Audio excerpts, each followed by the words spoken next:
Tati Westbrook, a YouTuber in her 30s, older than myself, and also 32, but in her late 30s, make this video right now is actually crazy. Now, to be honest, for the record, right off the bat, I don't defend Shane's underage jokes and his racist jokes. He's my friend. I won't turn my back on him. I love him. I don't support those things. I wasn't involved in this pretty comedic drama, so I will give this from an outside perspective. And two, this has nothing to do with my friendship with Jeffree Star. If anything, that Vegas trip, I came home in tears. I was crying. I was upset. It was James for real. That guy. It was not a good trip, and then he just confirmed what I felt on that trip. It was not good. So I'm not defending Jeffree because I don't know Jeffree like I know Shane. Shane's a good person, and like I said, I wasn't involved with this, so I haven't even gotten like that deep into it yet. But Tati is saying she made a video because she was manipulated by two grown adults. In that video, Tati, you accused James Charles of being a sexual predator of sexual crimes. You should be investigated for making false criminal claims. You can't backtrack. You can't say someone else who did it. That came out of your mouth. That was your first started video. Yeah, I don't know how it would, but if someone's like pushing you through a video, pushing you that way, you're a grown-ass woman. You're probably damn near 40. You can make a decision yourself. And why now are you deciding to speak up because it's cool to hate Shane and Jeffree? Is that why you're deciding to speak up? Why didn't you speak up about it in December? Why didn't you speak at all during Black Lives Matter? All your comments in your video are, hey, let's get justice for Breonna Taylor, and yet you didn't mention one thing.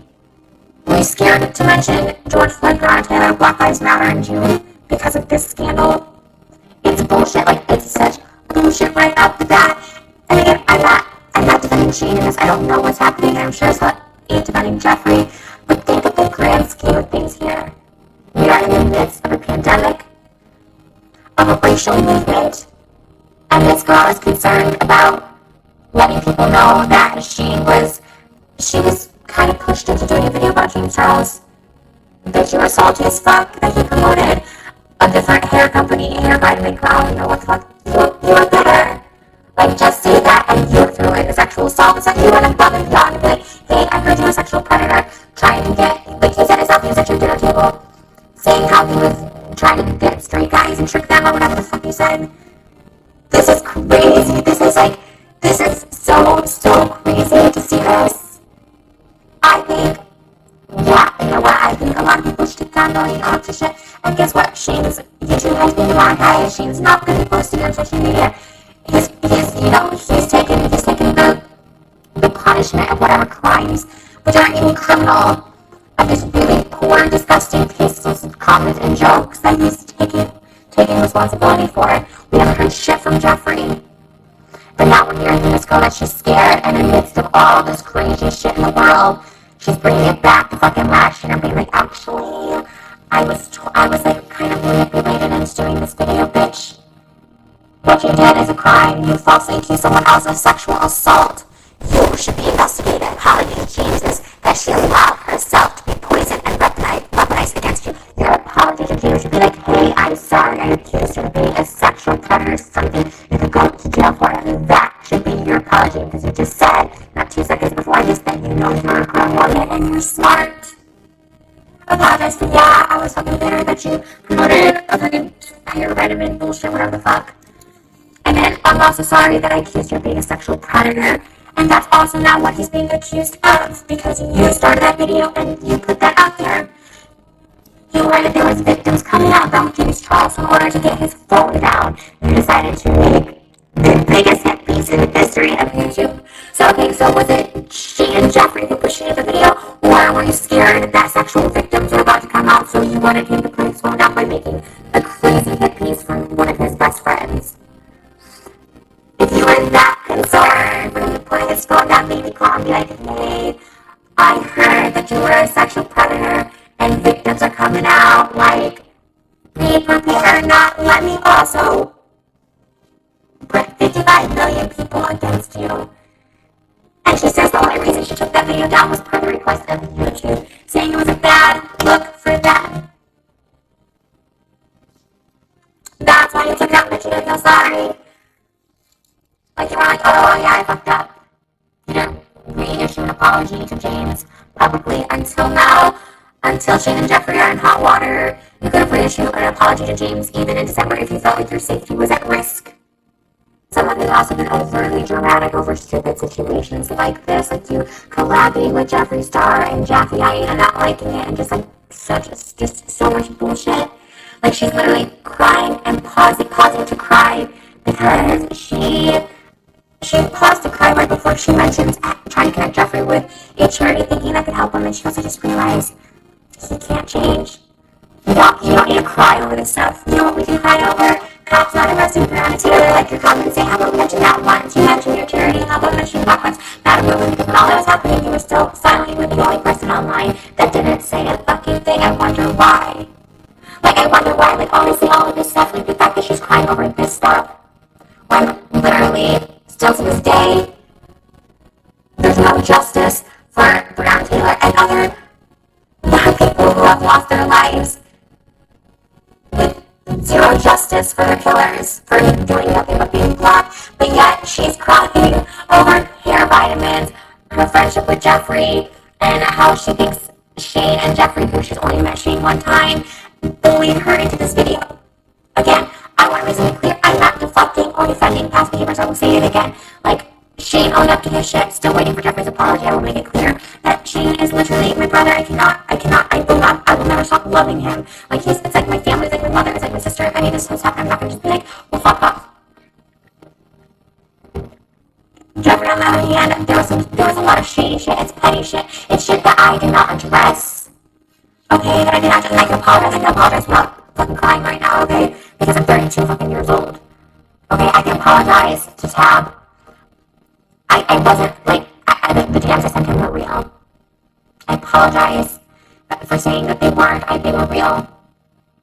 I did have a horrible experience. Not horrible, I had some horrible experiences in Vegas, but the overall experience was bad. But for me, that's petty shit compared to what's going on in 2020 that I didn't feel the need to just say this. None of us cried over such bullshit. Okay, now she's saying in this video that Jeffrey is going to go off and we need to be prepared. Hey, here's an idea. Yeah, Black Girl Stops, and honestly, this is God's honest truth, and this is something truthful in this video. Honestly, he's never said that shit to me, like I have shit over people or whatever. How about we just stop saying shit that people can fill over our heads? How about we just stop being shitty people in private? How about we stop saying racist bullshit stuff? You blame all of Dramageddon when the fact that the fucking almost young woman is still using the word like Dramageddon in her fucking video. Like, they all have worded it.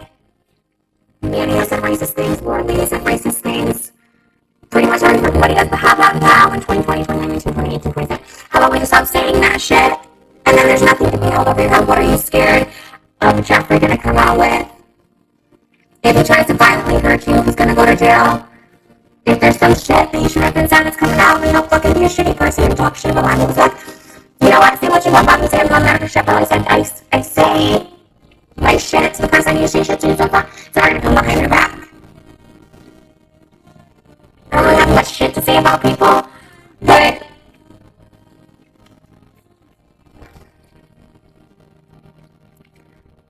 it's just crazy. Because it's just crazy to see, and like I said, I am no longer like a huge Jeffree Star fan. I remember texting about my Balenciaga bag, and they said they'd throw all my Balenciaga I just purchased in Vegas.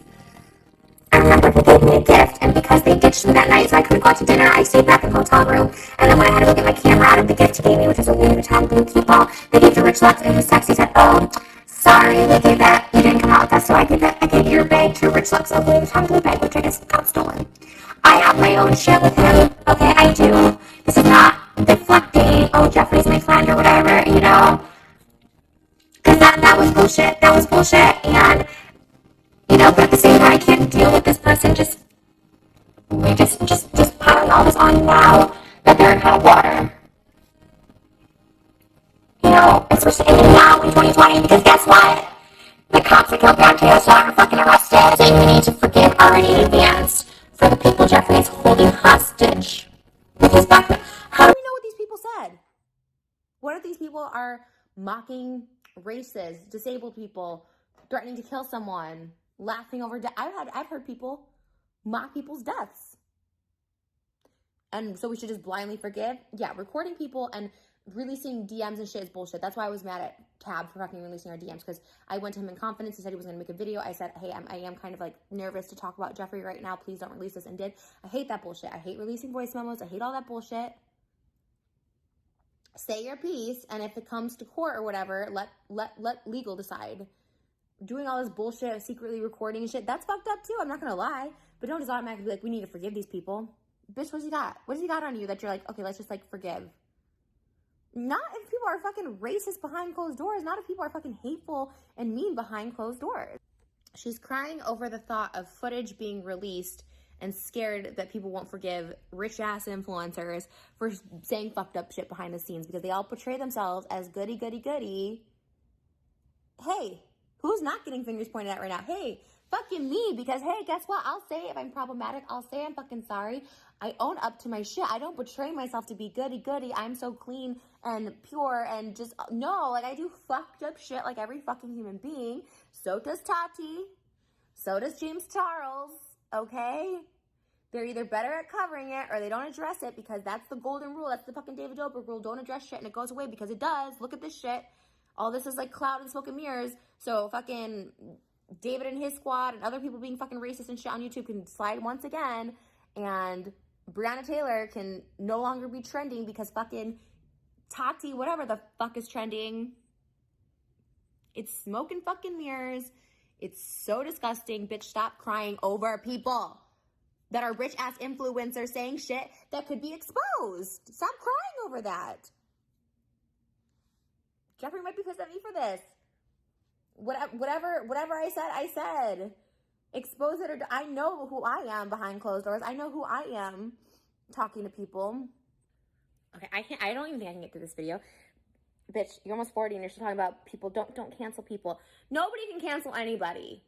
Jenna Marbles chose to remove herself off the internet. Yes, she was probably getting hate or whatever, but you could just tell she was over the internet. Nobody can cancel nobody. Look at fucking Mel Gibson, who's done some heinous shit. Look at Woody Allen, who fucking married his daughter. People don't get canceled. They just remove themselves, okay? Like at 40 years old, don't be concerned about other people getting canceled, bitch. Be concerned about yourself. Jesus. She also mentions, like, just be mindful. Like, some people can coerce, you know, you to say things that you might not have said without their little push in their nut. Guess what?